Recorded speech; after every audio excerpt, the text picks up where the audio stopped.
खुद उन्हीं को पुकारेंगे हम दूर से। रास्ते में अगर पाँव थक जाएंगे, खुद उन्हीं को पुकारेंगे हम दूर से। रास्ते में अगर पाँव थक जाएंगे, फासलू को तकल्लुफ है हम दूर से। हम भी बेदस नहीं, बेसहारा नहीं। अल्लाहुम्मा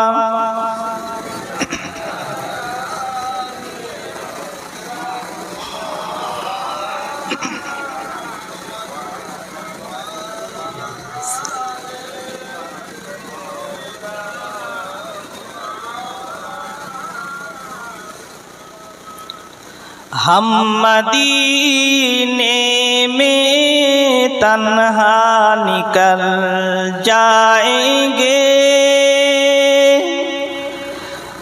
और गली में कसदन भटक जाएंगे।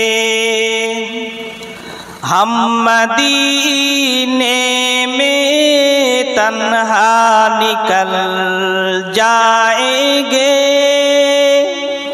और गली में कसदन भटक जाएंगे। फासलू को तकल्लुफ है हमसे अगर, हम भी बेबस नहीं, बेसहारा नहीं। अल्लाहुम्मा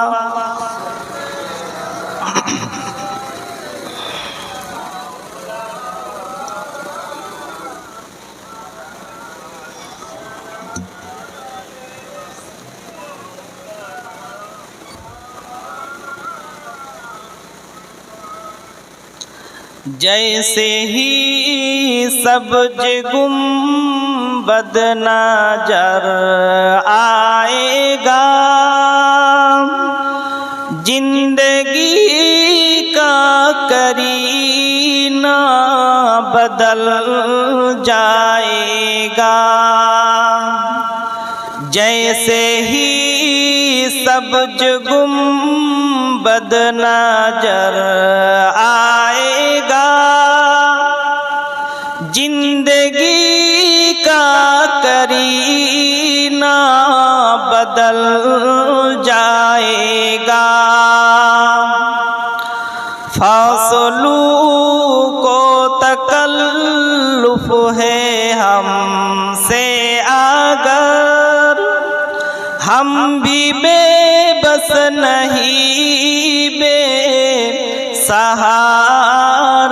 नहीं। अल्लाहुम्मा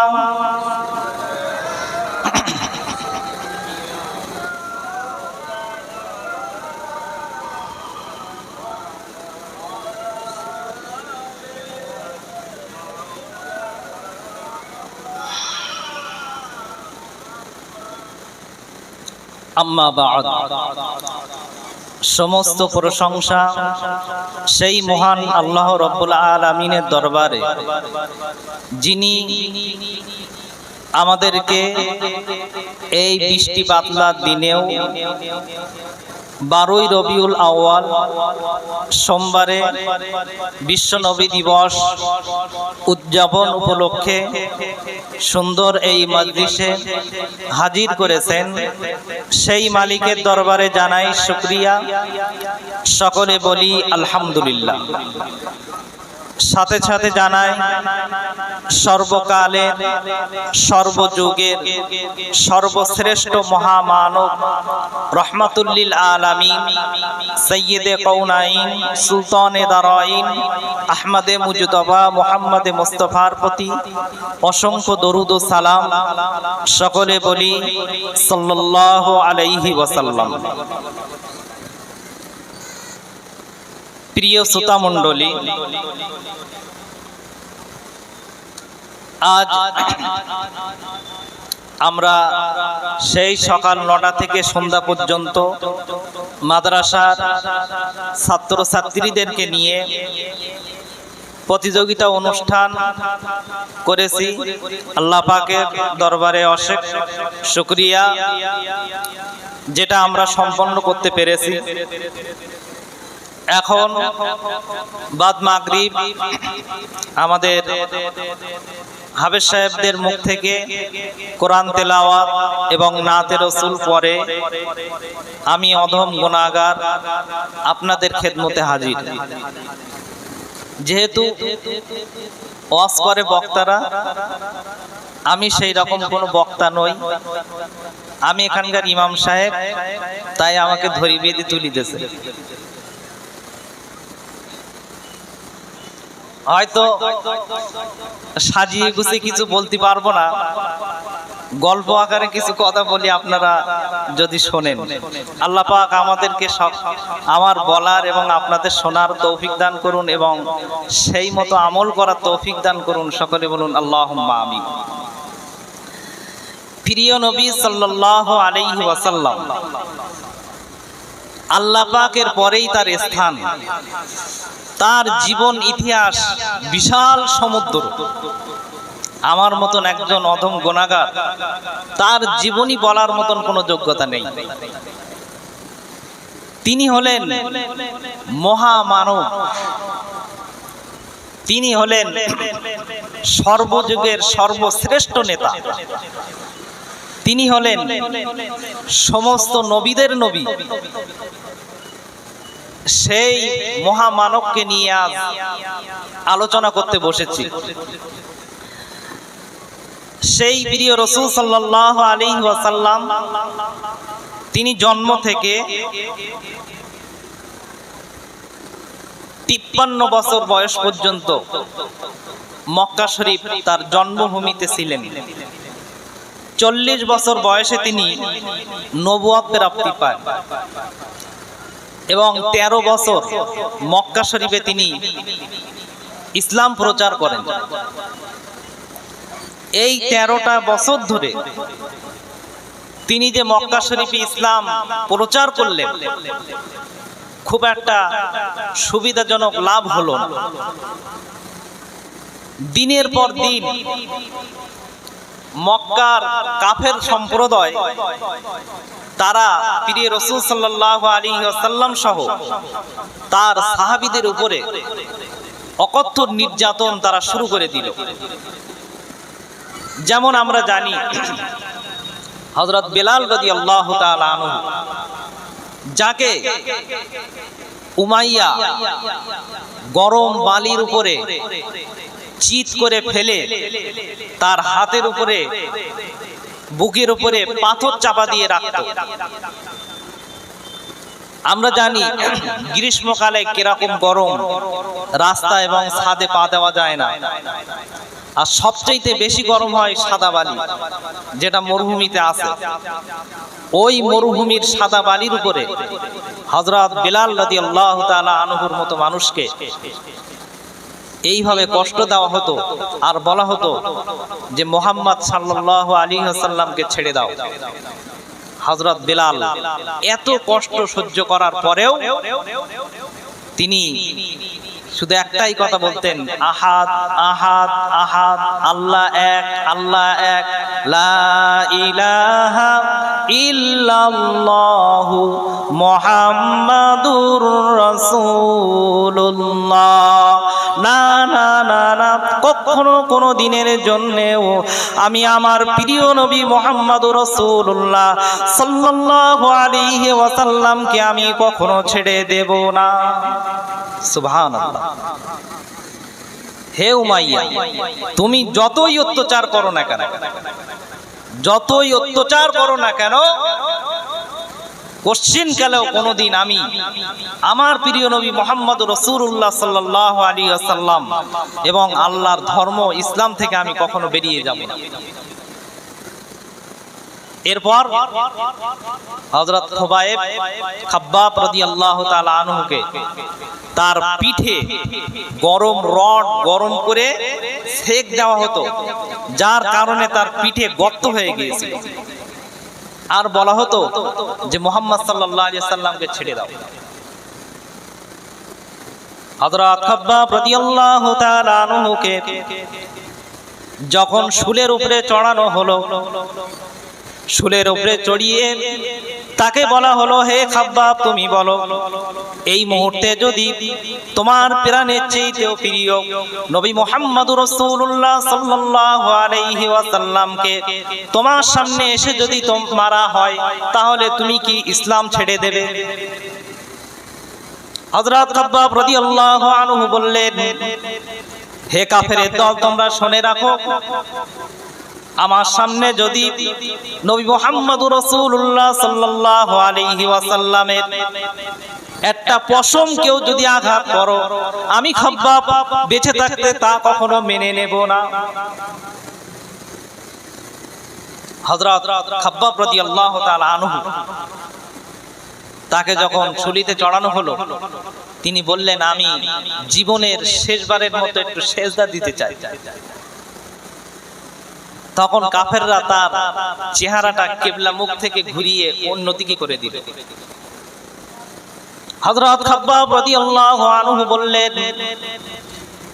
হে আল্লাহ, তোমার পৃথিবীর ভিতরে সর্বশ্রেষ্ঠ বন্ধু মুহাম্মদুর রাসূলুল্লাহ সাল্লাল্লাহু আলাইহি ওয়াসাল্লাম, তাকে আমরা নবী হিসাবে মেনে নিয়ে, তোমার ইসলামকে ধর্ম হিসাবে মেনে নিয়ে আজকে আমাদের উপরেই অকথ্য নির্যাতন, শুধুমাত্র তোমার দিকে আমরা তাকিয়ে সহ্য করছি। আজকে আমি কাবা শরীফের দিকে ফিরে তোমার জন্য আমি সেজদা দিতে চাই, কিন্তু কাফেররা সেটাও আমাকে হতে দিল না, সেটাও হতে দিল না। কদ নারা তাকাল্লুবা ওয়াজহিকা শাতরাল মাসজিদিল হারাম, যেদিকেই ঘোরো সেদিকেই কিবলা, যেদিকেই খাব্বাব তুমি সেজদা দিবে সেই দিকেই আমার কিবলা। সুবহানাল্লাহ। যখন এই অত্যাচারের স্টিম রোলার চললো সাহাবীদের উপরে, হযরত সুমাইয়া রাদিয়াল্লাহু আনহাকে দুই ঘোড়ার সঙ্গে দুই পা বেঁধে দেওয়া হলো, এই ঘোড়ার সঙ্গে এক পা আর এই ঘোড়ার সঙ্গে আর এক পা দিয়ে দুই ঘোড়াকে দুই দিকে ছুটিয়ে দেওয়া হলো। এর বলেন অবস্থাটা কোন জায়গায়? একদম মাঝখান থেকে চিরে গেল। এ কি ধরনের অত্যাচার কাফেররা মুসলমানদের সঙ্গে করেছিল! সুতরাং এই কাফেরদের অত্যাচার এবং আল্লাহ পাকের ইশারায় প্রিয় রাসূল সাল্লাল্লাহু আলাইহি ওয়াসাল্লাম তিনি মক্কা থেকে হিজরত করে চলে গেলেন কোথায়? মদিনা শরীফ। হযরতে মুহাম্মদুর রাসূলুল্লাহ সাল্লাল্লাহু আলাইহি ওয়াসাল্লাম হযরত আবু বকরকে ডেকে বললেন, ও আবু বকর, মনে হচ্ছে মহান আল্লাহ পাক রব্বুল আলামিন আমাকে হিজরত করার নির্দেশ দিবেন এবং তুমি হবে আমার সঙ্গী। জোরে বলুন সুবহানাল্লাহ। এর আগে হযরত ওমর, ওসমান প্রমুখ সাহাবী রিদওয়ানুল্লাহি তাআলা আলাইহিম আজমাইন তারা সকলেই মদিনাতে চলে গিয়েছে। বাকি আছে হযরত আবু বকর এবং হযরত আলী। এবারে মক্কা শরীফের একটু দূরেই, কাবা শরীফ থেকে একটু দূরেই একটি জায়গা আছে যার নাম হচ্ছে দারুন নাদওয়া। সেই দারুন নাদওয়াটা হলো কাফেরদের পরামর্শ করার জায়গা। সেই পরামর্শ ঘরের ভিতরে কাফেররা একসঙ্গে পরামর্শ করছে, যেই যে মোহাম্মদ, এই মোহাম্মদ আমাদেরকে বলছে আমরা ধর্মত্যাগী, আমরা জাহান্নামী, মানে আমাদেরকে একেবারে নাস্তানা বোধ করে ছেড়ে দিচ্ছে, সুতরাং এর কি ব্যবস্থা নেওয়া যায়? তখন ওখানে একজন বুড়ো মানুষ, হাব্বা জুব্বা পরা, খুব রুমাল টমাল, হাতি রুমাল পরে, জুব্বা পরে একজন বৃদ্ধ মানুষ সেখানে এসে উপস্থিত হল। সেই বৃদ্ধ মানুষটি বলল যে তোমরা যে বিষয়ে আলোচনা করছো সেই বিষয় সম্পর্কে আমি জানি, সুতরাং তোমাদেরকে আমি ভালো পরামর্শ দিতে পারবো। কোথা থেকে এসছেন? বৃদ্ধ বলল যে আমি এসেছি নজ প্রদেশ থেকে। এবারে কাফেররা তাকে বলল যে আপনি শাইখুন নাজদ, শাইখুন নাজদ। একজন প্রস্তাব দিল যে মুহাম্মদকে একটা নির্জন জায়গায় গৃহের ভিতরে বন্দী করে দাও, ও যেন কারোর সঙ্গে দেখা না করতে পারে, কারোর সঙ্গে কোনো যোগাযোগ না করতে পারে। এই বৃদ্ধ মানুষ তখন বলল এটা করলে হবে না, যেভাবেই হোক মুহাম্মদ ওই ঘর থেকে বেরিয়ে আসবে, তোমরা বিপদে পড়ে যাবে।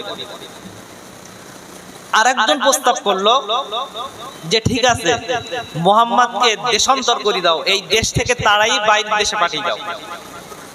ওই বৃদ্ধ মানুষটি বলল না, এটাও হবে না। এটা যদি করা হয় তাহলে মুহাম্মদ বাইরে গিয়ে ইসলাম প্রচার করবে এবং বাইরের মানুষেরা তার দেখে, তার আচার ব্যবহারে মুগ্ধ হয়ে দলে দলে ইসলাম কবুল করবে, সুতরাং এটাও গ্যারান্টেড হলো না। সব শেষে ৩ নম্বরে আবু জেহেল, আবু জেহেল কেরা, যার আগের নাম ছিল আবুল হাকাম, মানে জ্ঞানীদের পিতা। ইসলাম আসার পরে তার নাম হলো আবু জেহেল, মূর্খদের পিতা। আবু জেহেল কি বলল? আবু জেহেল বলল যে মুহাম্মদকে হত্যা করতে হবে এবং প্রত্যেক গোত্র থেকে শক্তিশালী একজনকে যুবককে নেওয়া হবে, সব গোত্র থেকে। তাহলে বনু হাসিম এই সব গোত্রের বিরুদ্ধে যুদ্ধ করতে পারবে, যাই মুক্তি বন্টন দে বুঝিয়ে দেওয়া যাবে। সুতরাং সব গোত্র থেকে একজন করে নেওয়া হবে। সব গোত্রের মানুষেরা সবাই রাতারাতি নবী সাল্লাল্লাহু আলাইহি ওয়াসাল্লামের গৃহের চারিদিকে সব ঘুরে দাঁড়িয়ে গেল, সবার হাতে খোলা তরোয়ার। মুহাম্মদ কখন বার হবে? বার হলেই তাকে কতল করে দেবে। কাফেররা যখন এই প্রস্তাব আলোচনা করছিল, মহান আল্লাহ পাক রব্বুল আলামিন কাফেরদের এই আলোচনা নবী মুহাম্মদ রাসূলুল্লাহ সাল্লাল্লাহু আলাইহি ওয়াসাল্লামকে জানিয়ে দিলেন যে কাফেররা যে আলোচনা করেছে সব ঘটনা প্রিয় রাসূল সাল্লাল্লাহু আলাইহি সাল্লামকে আল্লাহ জানিয়ে দিলেন এবং বললেন যে মুহাম্মদ, তুমি হে হাবিব, আপনি এখান থেকে চলে যান, এক মুঠো বালি নিয়ে আপনি ওদের সামনে ছড়িয়ে দেবেন, দিয়ে আপনি চলে যাবেন। প্রিয় নবী মুহাম্মদুর রাসূলুল্লাহ সাল্লাল্লাহু আলাইহি ওয়াসাল্লাম হযরত আলীকে বললেন, ও বাবা আলী, তুমি আমার জায়গায় শুয়ে থাকো এবং আমার কাছে মক্কার কাফেরদের অমুকের এই আমানতগুলো আছে, এই জিনিসগুলো আছে, এই জিনিসগুলো তোমার কাছে আমি আমানত হিসাবে রেখে যাচ্ছি। আমি চলে যাবার পরে তুমি এই আমানতগুলো যার সেই মানুষের কাছে তুমি পৌঁছে দিও। আমার কাছে যে মক্কাবাসীদের যে আমানতগুলো ছিল, তারা যে আমাকে বিশ্বাস করে যে জিনিসপত্রগুলো রেখে গিয়েছিল, সেই জিনিসপত্রগুলো এই আমি তোমার কাছে দিয়ে গেলাম, তুমি একে একে সবার জিনিসগুলো বুঝিয়ে দিও। হযরতে আলী রাদিয়াল্লাহু তাআলা আনহু বলছেন, ইয়া রাসূলুল্লাহ, ইয়া হাবিবাল্লাহ, হুজুর আমার কোনো আক্ষেপ নেই, আপনি চলে যাচ্ছেন আর আপনার জায়গায় তো আমি শুয়ে থাকছি। যদি মক্কার কাফেররা এসে আমাকে যদি হত্যা করে, আমি আলী আমার কোনো আক্ষেপ নেই, আমি এটাই ভেবে নেব আল্লাহর রাসূল পাক সাল্লাল্লাহু আলাইহি ওয়াসাল্লামের জন্য আমি আলী আমার জীবনটা উৎসর্গ করে দিলাম।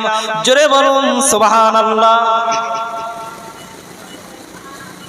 আপনি যেখান থেকে চলে যাচ্ছেন আর আপনার বদলে আপনার জায়গায় আমি আলী শুয়ে থাকলাম, কাফেররা এসে আপনাকে পাবে না। আমাকে আলীকে যদি রসুল ভেবে হত্যা করে দেয়, তা আমি এটাই সান্ত্বনা পাবো যে রসুলের বদলে আমার জীবনটা উৎসর্গ হয়ে গেছে।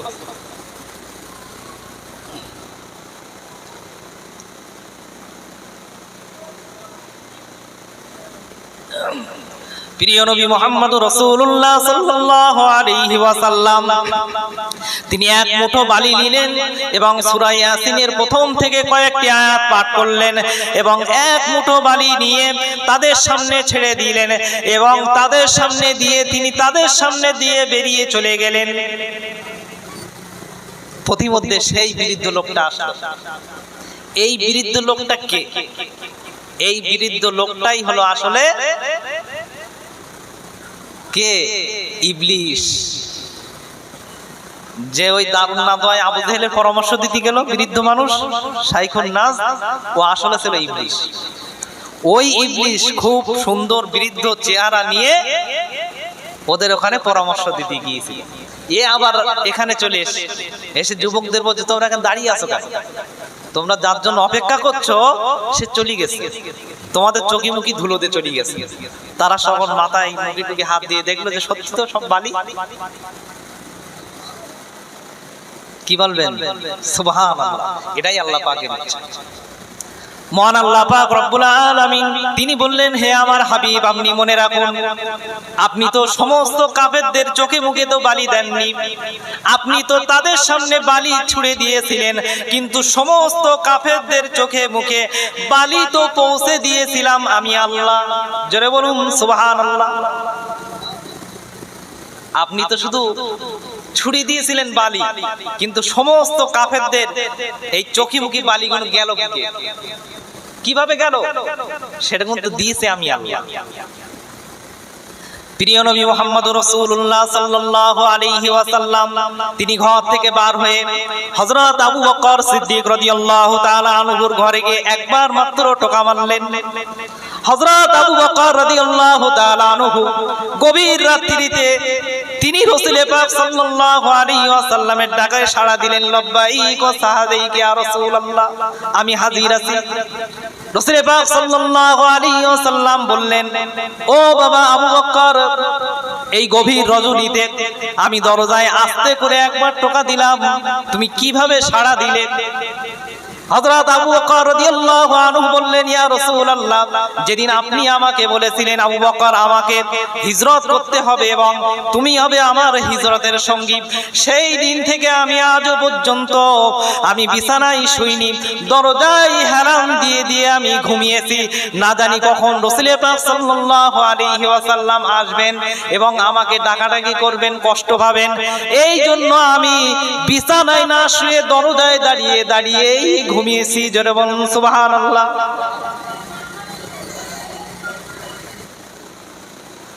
এরপরে প্রিয় রাসূল সাল্লাল্লাহু আলাইহি ওয়াসাল্লাম এবং আবু বকর তখনই বেরিয়ে পড়লেন মদিনার উদ্দেশ্যে। নবীজি খালি পায়ে আঙ্গুলের উপরে ভর দিয়ে হেঁটে হেঁটে যাচ্ছেন, যাতে করে পা সাপগুলো বোঝা না যায়। এতে করে দেখা গেল নবীজির আঙ্গুল পা ব্যথা করতে লাগলো। হযরত আবু বকর রাদিয়াল্লাহু আনহু রাসূল পাক সাল্লাল্লাহু আলাইহি সাল্লামকে কাঁধের উপরে তুলে নিয়ে সওর গুহায় চলে গেলেন। সুবহানাল্লাহ। গুহার ভেতরে ঢুকলেন। ঢোকার পরে হযরত আবু বকর নিজের চাদর কেটে কেটে গুহাটা পরিষ্কার করে পাহাড়ি এলাকায় যত সাপের যে চালাগুলো ছিল সব বন্ধ করে দিলেন। বন্ধ করার পরে দেখা গেল একটি চালা বাকি আছে। হযরত আবু বকর রাদিয়াল্লাহু আনহু প্রিয় রাসূল সাল্লাল্লাহু আলাইহি সাল্লামকে নিজের উরুর উপরে শোয়াই নিলেন এবং ওই চালাটায় নিজের পায়ের গড়মুড় ঢুকিয়ে দিলেন। রাসূলুল্লাহ ঘুমাচ্ছেন। হযরত আবু বকর রাদিয়াল্লাহু তাআলা আনহু তিনি অনুভব করলেন যে চালায় তিনি পা দিয়েছিলেন ওই চালার ভিতরে ছিল একটি পাহাড়িয়া বিষধর সাপ ছিল। ওই সাপটা হযরত আবু বকর রাদিয়াল্লাহু তাআলা আনহুকে দংশন করলেন। বিষধর সাপ, পাহাড়ের সাপ পায় যখন দংশন করলেন তখন হযরত আবু বকর রাদিয়াল্লাহু তাআলা আনহু শেষ পর্যন্ত আর সহ্য করতে পারলেন, নড়াচড়া করলেন না, হাহুতাশ করলেন না, কিন্তু চোখের পানির বাঁধ আর মানল না। চোখ দিয়ে পানি যখন পড়লো রাসূলুল্লাহর গলায়, রাসূলুল্লাহ তখন চমকে উঠলেন, হে আবু বকর তুমি কাঁদছো কেন? ইয়া রাসূলুল্লাহ, ইয়া হাবিবাল্লাহ, হুজুর আমি অন্য কারণে কাঁদি নাই, আমি কাঁদছি সমস্ত চালা বন্ধ করে দেওয়ার পরে একটি মাত্র চালা ছিল, ওই চালার ভিতরে কিছু না পেয়ে আমার পাটা ঢুকিয়ে দিয়েছিলাম আর ওই পায়ে পাহাড়িয়া বিষধর সাপ আমাকে দংশন করেছে। এই জ্বালা সহ্য করতে না পেরে আমি কাঁদছি। রাসূল পাক সাল্লাল্লাহু আলাইহি ওয়াসাল্লাম বললেন, ও আবু বকর আগে কেন তুমি আমাকে বললে না, তাহলে তোমার জ্বালা তো বন্ধ হয়ে যেত। বললেন, হুজুর আপনি ঘুমাচ্ছিলেন, আপনি যাতে কষ্ট না পান সেই জন্য আমি আপনাকে ডাকিনি। রাসূল পাক সাল্লাল্লাহু আলাইহি ওয়াসাল্লাম নিজের গালের থুতু মোবারক হযরত আবু বকরের পায়ে লাগিয়ে দিলেন আর আবু বকর রাদিয়াল্লাহু তাআলা আনহুর পায়ের জ্বালা সেরে গেল। একবার জোরে বলুন সুবহানাল্লাহ। এরপর ওই রাতারাতি গুহার মুখটা মাকড়সা এসে জাল বুনি দিল। পায়রা আসলো, পায়রা এসে ডিম পেড়িয়ে তা দিতে লেগে গেল। কাফেররা তাদের যেভাবেই হোক পা চিহ্ন দেখতে দেখতে গুহা পর্যন্ত এসে গেছে। হযরত আবু বকর রাদিয়াল্লাহু তাআলা দেখতে পাচ্ছেন যে কাফেররা অলরেডি এসে গেছে। কাফেররা এসে বলছে যে দেখ এখানে মাকড়সার জাল বুনিয়েছে, তার পায়রা ডিম পেড়িয়ে তা দিচ্ছে, এখানে কোনো মানুষ ঢুকতে পারে না, এখানে ঢুকতে গেলে দেখুন ছিঁড়ে যেত, সুতরাং এখানে কোনো মানুষ নেই। তারা যদি একবার পার দিক দেখতো তাহলে কিন্তু দেখতে পেত। কেউ কেউ বললো এই গুহার মুখী মুহাম্মাদের জন্মের আগের থেকে মাকড়সার জাল বুনিয়ে রেখেছে। হযরত আবু বকর বললেন, হুজুর আর উপায় নেই, মনে হয় আমরা ধরা পড়ে যাব। প্রিয় রাসূল সাল্লাল্লাহু আলাইহি ওয়াসাল্লাম বললেন, লা তাহজান ইন্নাল্লাহা মা'ানা, ও আমার সাথী, ও আমার সাহাবী, ভয় করো না, নিশ্চয় আল্লাহ পাক আমাদের সাথে আছেন। সুবহানাল্লাহ। হযরতে মুসা আলাইহিস সালামকে যখন ফেরাউন বাহিনী তাড়া করল, লোহিত সাগরের সামনে যেয়ে তখন মুসা আলাইহিস সালামের উম্মতরা বলল, ইন্না লা মুদরাকুন, আমরা পাকড়াও হয়ে গেছি, আমরা সব ধরা পড়ে গেছি। হযরত মুসা আলাইহিস সালাম তখন বলেছিলেন, কাল্লা, কখনোই নয়, ইন্না মাইয়া রব্বি সাইহাদিন, নিশ্চয়ই আল্লাহ পাক আমার সাথে আছেন, তিনি আমাকে সাহায্য করবেন। এই দুটো কথার পার্থক্য বুঝুন। হযরত মুসা আলাইহিস সালাম বললেন কাল্লা, কখনোই না। এই কাল্লা শব্দটা ভৎসনার জন্য ব্যবহার করা হয়। তিনি তার উম্মতদেরকে ভৎসনা স্বরূপ বললেন, কাল্লা, কখনোই না, ইন্না মাইয়া রব্বি সাইহাদিন, নিশ্চয়ই আল্লাহ আমার সাথে আছেন, আমাকে রক্ষা করবেন। কিন্তু তিনি বললেন না যে আমাদের সাথে আছেন, আমাদের সবার রক্ষা করবেন। তিনি কি বললেন? আমার সাথে আছেন। কিন্তু এখানে রাসূল পাক সাল্লাল্লাহু আলাইহি সাল্লাম বললেন, ইন্নাল্লাহা মা'ানা, নিশ্চয়ই ও আমার সাথী, ভয় করো না, বিচলিত হয়ো না, আল্লাহ পাক আমাদের সাথে আছেন। সুবহানাল্লাহ। হযরতে আবু বকর সিদ্দিক রাদিয়াল্লাহু আনহু তিনি রাসূলের কথায় সান্ত্বনা পেলেন। তারপর দিন প্রিয় রাসূল সাল্লাল্লাহু আলাইহি ওয়াসাল্লাম এবং হযরতে আবু বকর দুজনাই বেরিয়ে পড়লেন মক্কার উদ্দেশ্যে। তারা এবার এই মদিনার উদ্দেশ্যে বার হয়ে পড়লেন, মদিনা পথে রওনা হলেন। মদিনায় যাওয়ার পথে উম্মে মাবাদ বলে একজন মহিলার বাড়িতে আশ্রয় নিলেন এবং সেখানে আশ্রয় নিয়ে বললেন, মা, যে আমাদের একটু কিছু খাওয়ার ব্যবস্থা হবে? তা বললেন, আমরা এই মরুভূমিতে থাকি, আমাদের কোনো খাবার ব্যবস্থা নেই। তিনি দেখলেন ঘরের এক কোণে একটি ছাগল আছে, বকরি। রাসূলুল্লাহ বললেন, ওই যে কোনায়, যে ঘরের কোনায় যে বকরিটা আছে, ওই বকরিটার দুধ দহন করার অনুমতি দাও। তিনি বললেন যে এই 2 বছর ওর কোনো বাচ্চা হয় না, ও দুধ দেয় না। নবীজি বললেন যে আমাকে একটু অনুমতি দাও, আমি একটু দুধ দেব। যথারীতি উম্মে মাবাদ তিনি অনুমতি দিলেন। প্রিয় নবী মুহাম্মদুর রাসূলুল্লাহ সাল্লাল্লাহু আলাইহি ওয়াসাল্লাম ওই বকরির কাছে যেয়ে তিনি বিসমিল্লাহির রহমানির রহিম বলে দুধ দুতে শুরু করলেন। সুবহানাল্লাহ, দুধ পড়তে আরম্ভ করলো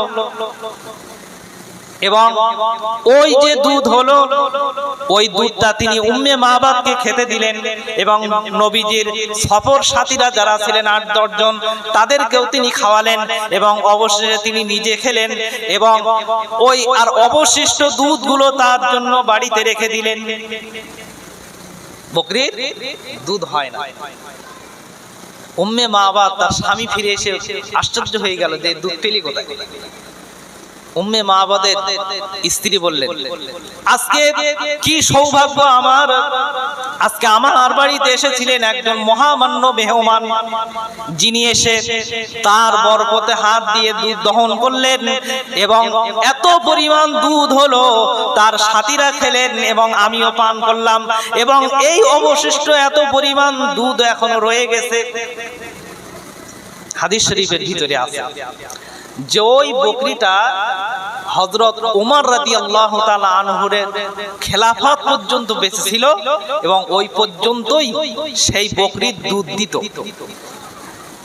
রাসূলুল্লাহ ইন্তেকাল করলেন না, রাসূলুল্লাহ 10 বছর রাজত্ব করলেন, হযরত আবু বকর 2 বছর, 12 বছর, তারপর হযরত ওমর রাদিয়াল্লাহু তাআলা আনহুর যুগেও সেই বকরি রীতিমতো দুধ দিত। এমন কি হযরত ওমর রাদিয়াল্লাহু তাআলা আনহুর সময়ে মদিনা শরীফ সহ বিভিন্ন জায়গায় যখন খরা দেখা দিল, খাদ্য অভাব দেখা দিল, সেই সময়েও ওই বকরি সকাল সন্ধ্যে দুধ দিত। সুবহানাল্লাহ, কি বরকত! বোঝা গেল কি বরকত। হযরতে মুহাম্মদুর রাসূলুল্লাহ সাল্লাল্লাহু আলাইহি ওয়াসাল্লাম এবং হযরতে আবু বকর রাদিয়াল্লাহু তাআলা আনহু তানারা দুজনে মদিনা পথে রওনা হলেন এবং পথিমধ্যে সুরাকা বলে একজন লোক, তিনি ছিলেন আরবের একজন নেতা। সে তার কথা শুনেছিল যে মক্কার কাফেররা ঘোষণা করেছে যে মুহাম্মাদের যে ধরিয়ে দিতে পারবে, যে মাথা এনে দিতে পারবে, তার 100 উট পুরস্কার করে দেওয়া হবে। সুরাকা এই উদ্দেশ্যে যেতে লাগলো যে মুহাম্মাদের কি ধরা যায় কি। প্রিয় রাসূল সাল্লাল্লাহু আলাইহি ওয়াসাল্লাম দেখলেন সুরাকা আসছে, তিনি বদদোয়া করলেন। সুরাকার ঘোড়া সহ ঘোড়ার পেট পর্যন্ত মাটির ভেতরে গেড়ে গেল। সুরাকা বললেন, আমার জন্য বদদোয়া করবেন না, আমার জন্য দোয়া করুন, আমি যেন এখান থেকে বেরিয়ে যেতে পারি। রাসূল পাক সাল্লাল্লাহু আলাইহি ওয়াসাল্লাম দোয়া করলেন, সুরাকার ঘোড়া সহ আবার মাটির থেকে বেরিয়ে আসলো এবং তিনি বললেন, যদি কোনো মক্কার কাফেররা আপনাকে খুঁজতে আসে তাহলে আমি তাদেরকে ফেরত পাঠিয়ে দেব। বলবো আমি এদিক দেখে এসেছি, তোমরা ফেরত যাও, ওদিকে কিছু নেই। অবশেষে নবী মুহাম্মদ রাসূলুল্লাহ সাল্লাল্লাহু আলাইহি ওয়াসাল্লাম আবু বকর সহ তারা দুজন কুবায় যে উপস্থিত হলেন এবং সেখানে 3 দিন অবস্থান করলেন এবং সেখানে তিনি একটি মসজিদ তৈরি করলেন যার নাম মসজিদে কুবা। নামাজ পড়েছেন যারা মক্কা শরীফ মদিনা শরীফ গিয়েছেন তারা নিশ্চয়ই গিয়েছেন মসজিদে কুবায়। হ্যাঁ, এই মসজিদে কুবায় রাসূল পাক সাল্লাল্লাহু আলাইহি ওয়াসাল্লাম ভিত্তি স্থাপন করেছিলেন এবং ওখানে তিনি নামাজ পড়েছিলেন। খুব সংক্ষেপ, সময় বেশি নেই।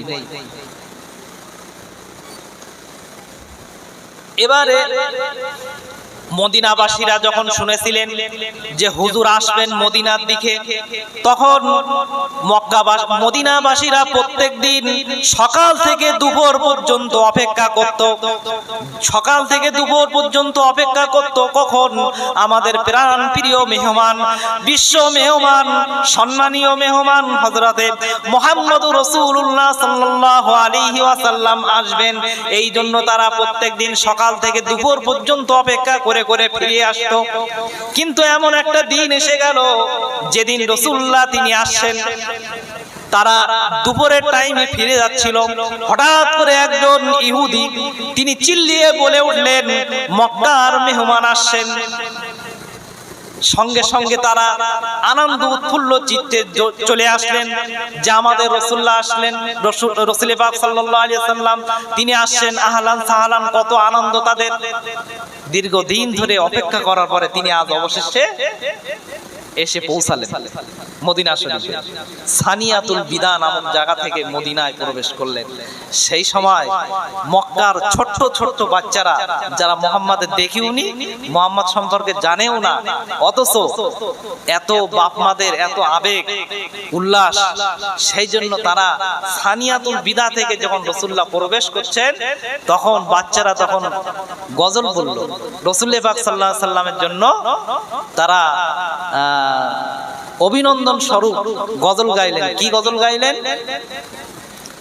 তালাআল বাদরু আলাইনা, পড়েন, তালাআল বাদরু আলাইনা মিন সানিয়াতিল ওয়াদা ওয়াজাবা শুকরু আলাইনা মাদা